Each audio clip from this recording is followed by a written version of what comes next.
Welcome back to the GSTL. It's time for Tibble, perhaps, or maybe Tybal, possibly T-Ball.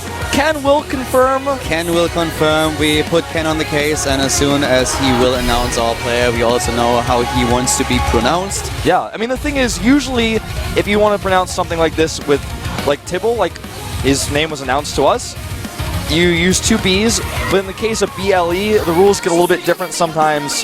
I don't know. This is StarCraft problems right here. It's, you know, sometimes with these weird IDs, you just don't know. Sometimes you have a player like Noni, thinks his name should be Nooney, but he doesn't understand the rules of double O's. Then his name, you know, there's Idra and Idra. There are problems out there, and sometimes these problems need to be solved.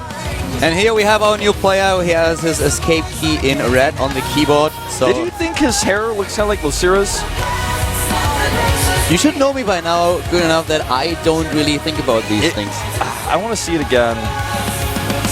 But no, it's not really. I saw a weird angle. I don't know. Well, I know that MC wants to play against Jockji, and he probably was not too happy when he saw that his new opponent was another unknown player. Whirlwind is the map that the NSHoSeo Zerg chose, and it's a good map for him in this matchup. But I want to see what MC does. He swiped the 4 with Madball. Yeah, he really did. I mean, it was pretty one-sided. He got all the information he needed, then he executed a build that was based on what he saw. The entire game was just so funny to me with how it happened. MC with a big yawn before the match starts, and then he just crushes his opponent. So I think for now, he was able to just tame the Madball. Yes, tame him in the bull. He'll have to face an opponent now who is playing Zerg on a big map. But with the new Hydralisk movement speed upgrade, I think we're definitely going to see a few of those, probably Vipers in the late game. I would like to see a few Swarmos now, but well, let's see if NSHoSeo can deliver. This is the GSTL Pre-Season, ladies and gentlemen, with Calden Wolf and LG up against NSHoSeo. LGIM, that is.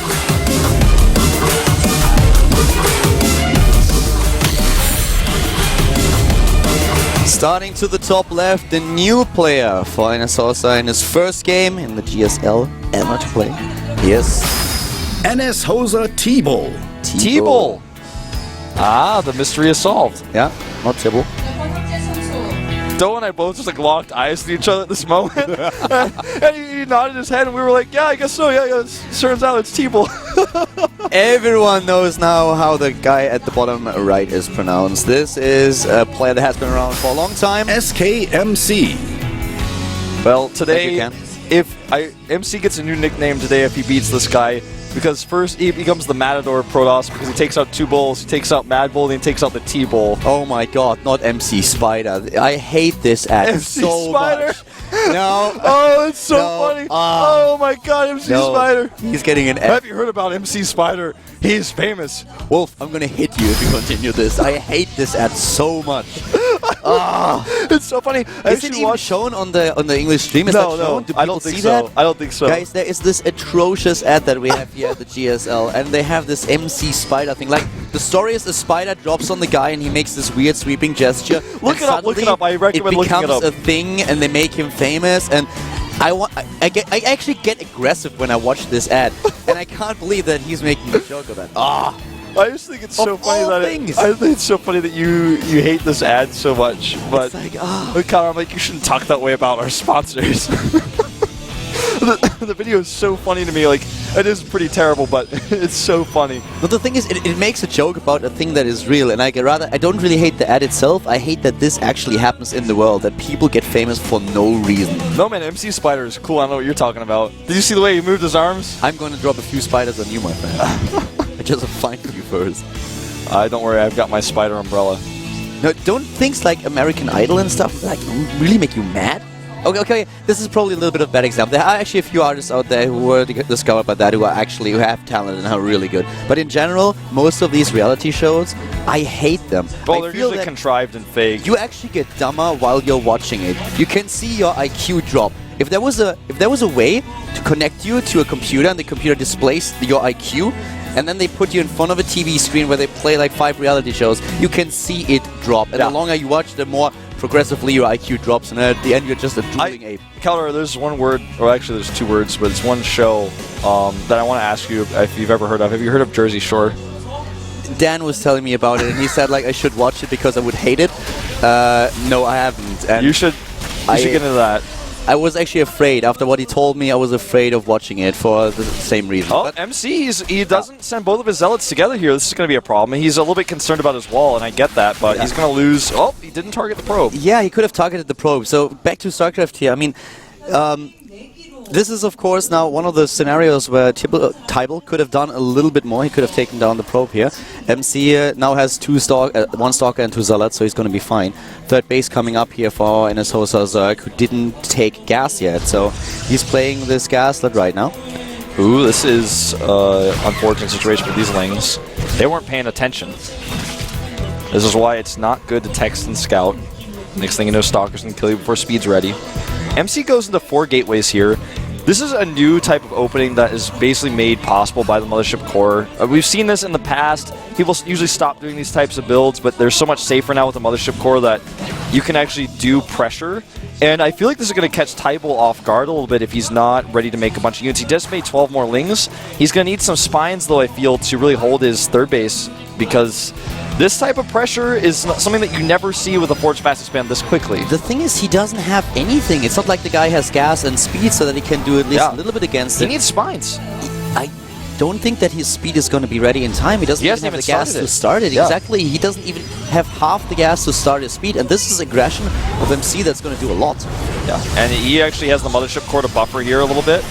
And the Lings are just now kind of in an awkward spot where he's losing them even. So he's losing the Lings that he doesn't even quite have enough to defend with before the attack even happens. This is going to be a dead hatchery. I just don't see this happening any other way. There's so many units he's out even losing more already, and he's moving in. He has a forward pylon, and this pylon is scouted and can't be attacked because there's just not enough units. 12 slow Lings are in production, 1 Spineclaw, which will never finish. Everything that Tybal is going to do here is just too late. Yeah. He's not ready. He is just not ready for this. Plain and simple. Tybal is in trouble here. Now, the Lings, they just can't. I mean, this is why speed is important against Heart of the Swarm openings like this. Gateway expands. You have to have speed or roaches or spines. If you don't have any of them, then it's a pretty one-sided battle to watch. And this is catching a lot of Zergs right now who are just playing blindly like you do against a Forge Fast Expand against Gateway expands. It just doesn't work the same way. Yeah, and the Queen is down, the Zerglings, they die, there is warp in round after warp in round, and MC is gonna drop the hammer pretty soon. He will be the one who is going to demand Jakchi. Yeah, he will. Mad Bull and Tybal, they are not strong enough. He is the Matador now, man. He's just hanging that red flag out, trying to get these bulls in here, and well, he's not done. He's not even done. He's watching this time warp, and he's like, well, that's pretty bull. Time warp in combination with force fields, taking down more of those roaches. And guys, don't forget, MC behind this is actually probing up. He is getting harvesters now. He's already transitioning into a late game. The Queen goes down. He's going to have another time warp available very soon. The production is gone for his opponent. There are no more injects. 1 Queen left in the main base, but it doesn't even matter. MC does not need a transition. GG. This is what happens when you try to play against Forge Fast Expand when your opponent did a gateway build. Without speed, he lost way too much. I think he was kind of having a little bit of tunnel vision in this game. Just, you know, you saw him just kind of shake his head there in the booth for a second, like, I totally messed this up. That was a mistake. He wanted MC to be greedy. He didn't expect him to be aggressive, and MC is like, guys, what's going on? Where's Jakchi? You cannot play this way against the gateway expand.